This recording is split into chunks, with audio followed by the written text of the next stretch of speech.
These are two of my plant babies that are on life support, and I have to tell you, I've had quite the time trying to figure out what's going to work best for them, but I have a solution for you, and we're going to talk about that today.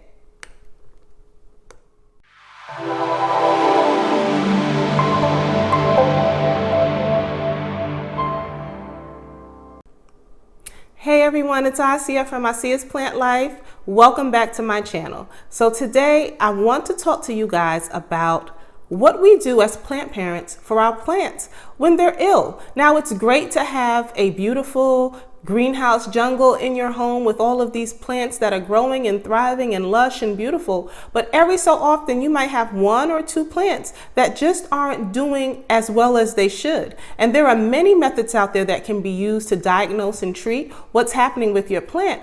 But as the thrifty plant parent that I am, I like to find inexpensive and easily accessible methods or ingredients and tools that I can use to treat my plants. So today I'm going to show you two of my plants, which both happen to be different species of peace lilies. I'm going to show you a common household ingredient that is inexpensive and that can be found everywhere.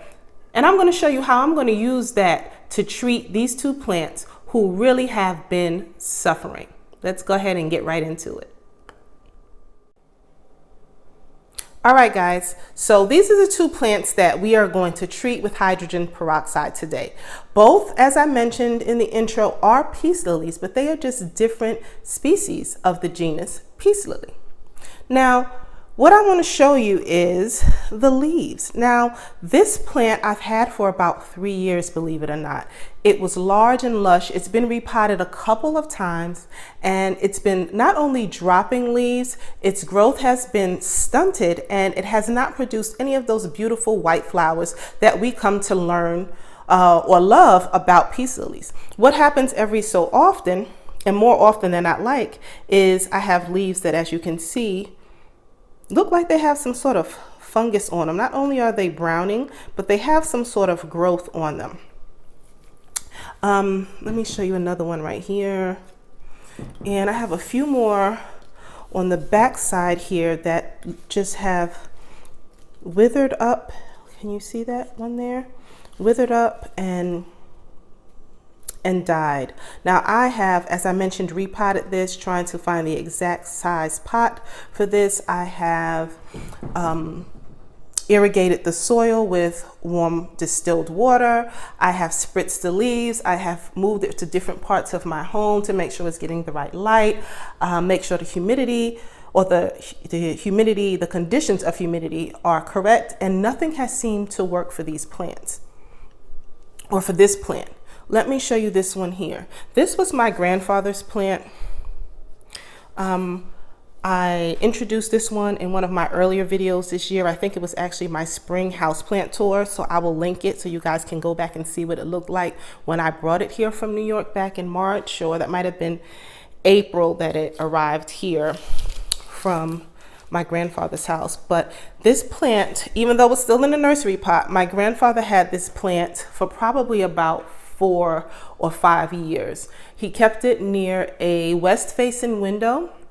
It also had a lamp, a spotlight lamp that was on it pretty much throughout the day, and it was doing very, very well. It even put up some nice big white flowers. Well, since I've brought it here to my home in the Atlanta area, it really hasn't done much. It just kind of droops and wilts most of the time. Even after I water it, it perks up just a little bit, but not much. I have not repotted it because I don't want to take this plant from a temporary setting where it's suffering and put it into a permanent setting, or semi-permanent, meaning it might be in there for a few years, while I still haven't figured out what the issue is with this plant. Now, as you can see, it is still putting up new growth. Here's a new leaf that's coming up. Here's another new leaf that's coming up. And here's another one. So what this tells me as a plant person is that the roots are not dead. This plant still has a lot of life in it. But if you look at some of the older leaves, you see these issues right here that I'm showing you. They're browning, they're yellowing at the tips. And this is pretty much on every leaf of this plant. Now, I know a lot of you might think, well, maybe you're just overwatering it, or maybe you're underwatering it. And I thought that that was an issue or could be the problem as well, but I've taken my time to learn when this plant actually wants water.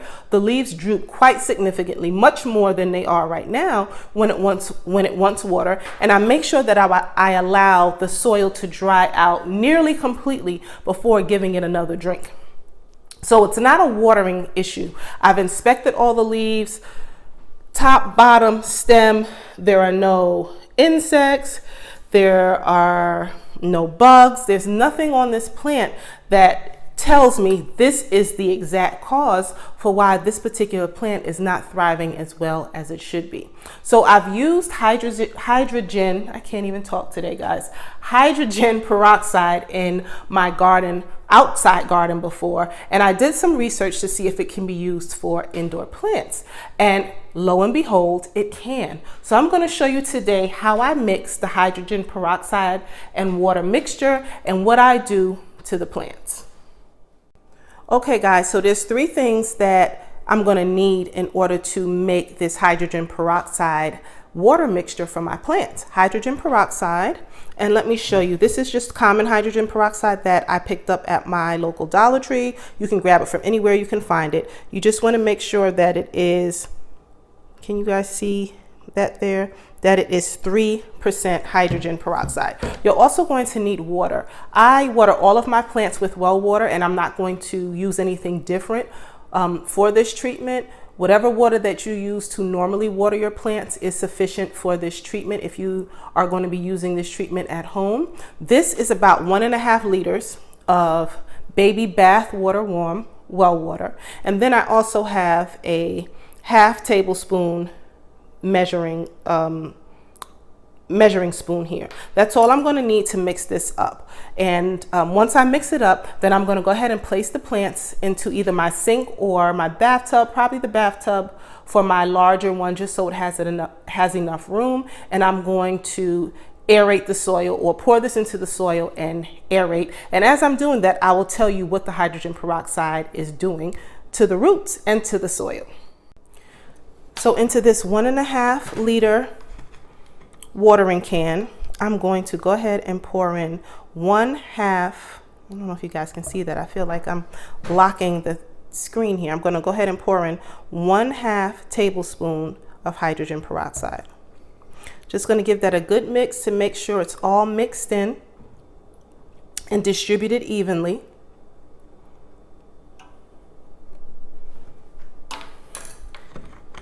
And that's it. Let's go ahead and get these plants treated.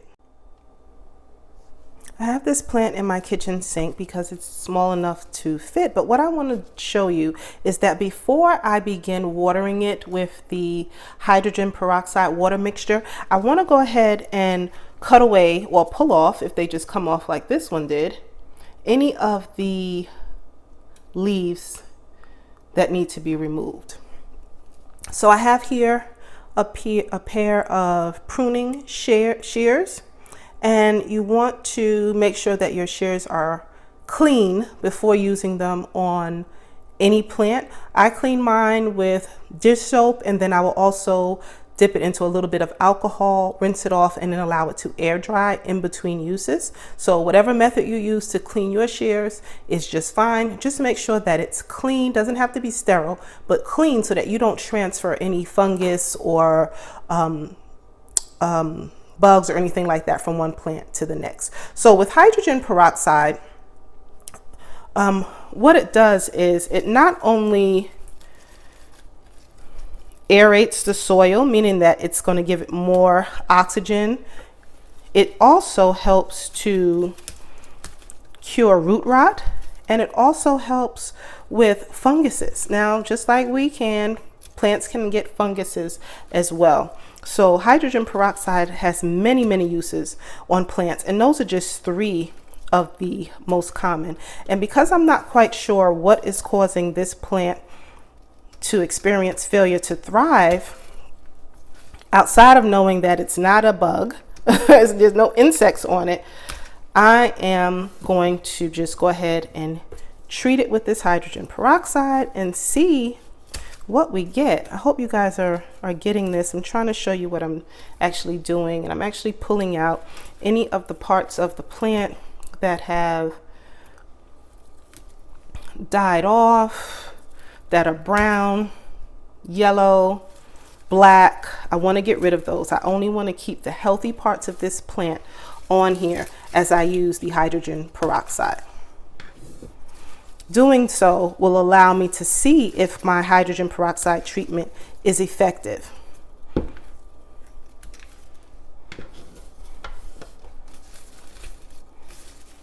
All right, I think I got all of them. Let's go in and get that last one there. I don't know, I have a little bit more in here. Let me see if you guys can you guys see this right here? I'm gonna try to pull as many of these out as I can, because again, I want my hydrogen peroxide treatment to be effective, and I want to be able to visually see if it's effective, and leaving on dead or damaged leaves will prevent me. Oh, and look at this one. This one just came right off. It broke right off on the stem here. This will allow me to see exactly if my treatment is working. So we just take a little bit of time and go through and get all that off.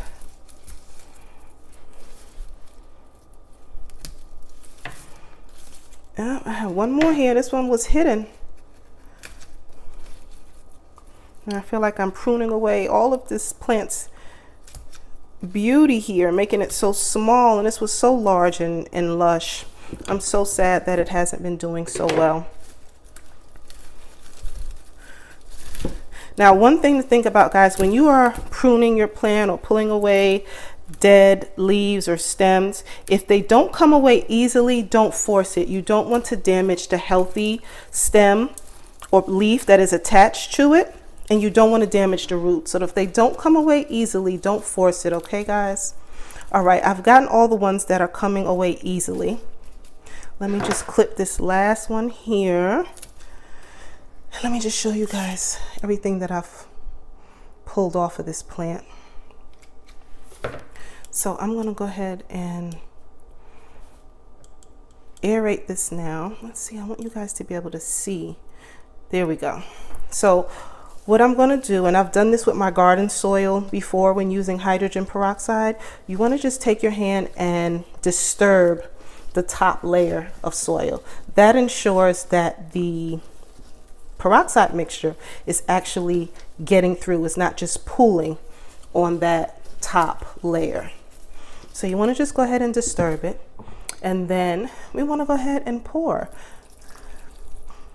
I like to start around the base, around the root ball of the plant,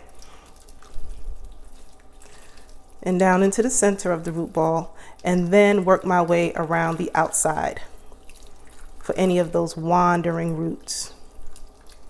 Once I've ensured that the soil is saturated, I see it draining out the bottom, I just go ahead and spritz a little bit of this, or pour a little bit of this, not spritz, pour a little bit of it onto my leaves. You want to make sure that you empty the whole mixture into the plant. And as with any other watering, you want to make sure that it drains completely. So I'm going to let this sit and drain for probably about 30 minutes to an hour before I place it back into my bathroom. I've gone ahead and cleaned and disinfected my pruning shears, and I'm going to jump right into doing the same thing to this larger piece of the leaf. I'm going to go ahead and cut away the dead leaves and pull away any browning stems that I see around the base of the plant. You want to make sure that when you're cutting as close to the base as you possibly can get without harming any of the healthy leaves. And you want to just go ahead and clip, and let's see if you guys can see that, pull that out.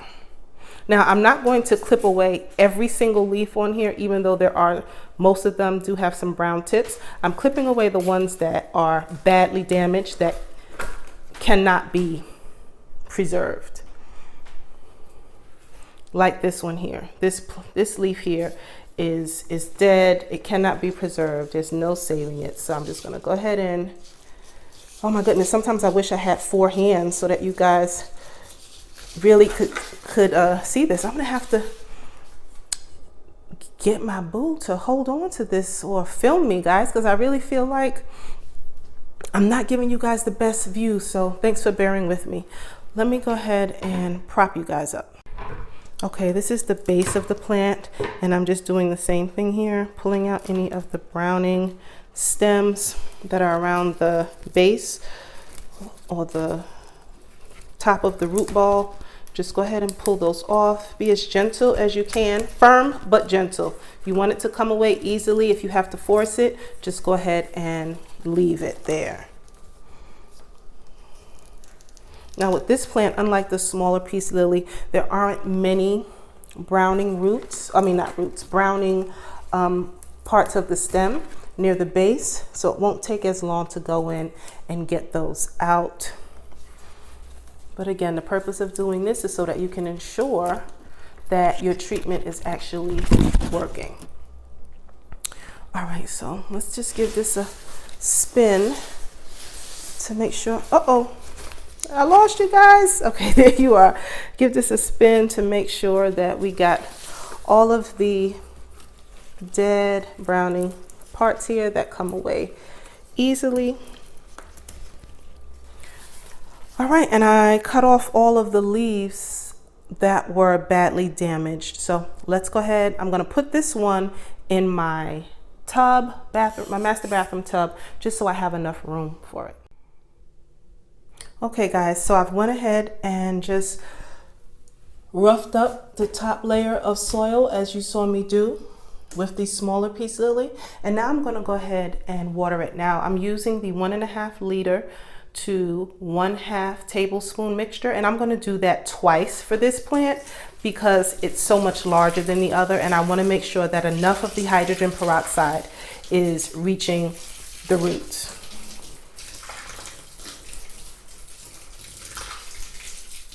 I'm just going to go ahead and pour and make sure that soil is getting saturated, and you can see that it's starting to drain, which is great. You always want to make sure that your pots are draining. Put on the leaves there. I'm going to go ahead and do the second pour over off camera, and then I'll be back to close out this video. All right guys, so that's it. I'm all done. I just finished giving the second pour over and also watering the leaves with the mixture, and I'm happy with how things went. I'm happy with how the soil is looking and that all of the dead or dying leaves and stems have been removed. I will keep you guys posted and updated to let you know if this method is helping these 2 plants and how they are thriving. After this treatment, I'm looking forward to see these plants become as beautiful as I know they can be and as they once were. I appreciate you guys. If you enjoyed this video, please subscribe to my channel and turn your notifications on, and also give it a thumbs up, share. Just let me know what you guys are thinking in the comments, and if you've used hydrogen peroxide, and if not, if you think it's something that you would like to try for some of your plants if they're having issues as well. So I will see you guys in my next video. Peace.